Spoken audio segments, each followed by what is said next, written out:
In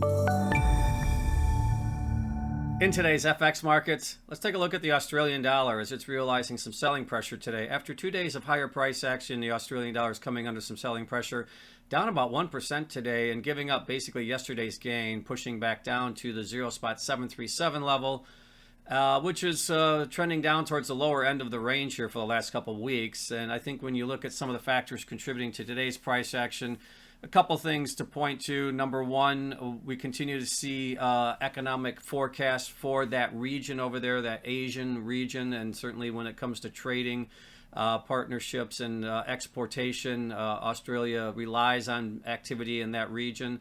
And we're seeing, again, China revising economic forecasts for growth due to the COVID virus and its impact in certain parts of the country. Also, Japan continues to remain fairly accommodative in their stance as far as relative to other central banks. And so I think the market's kind of repricing the potential for maybe a little bit slower economic activity in the coming months.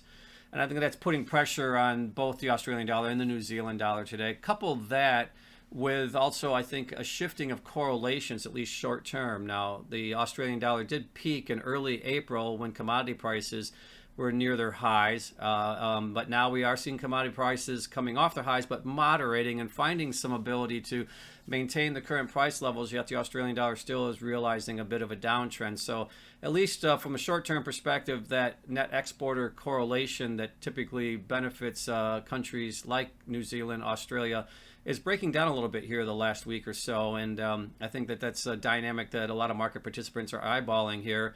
And again, I think some of it certainly has to do with what's taking place directly north of them, or just in that area when you look at what's taking place in China as far as the revisions to growth prospects, but also from a global perspective now, as we are seeing rates pushing higher across the globe, and also we're seeing adjustments by the ECB now, and the dollar regaining some strength today, and that's putting pressure really on all the major currencies. But when you look at the Australian dollar, New Zealand dollar, they're down more so than other pairs trades in today's session.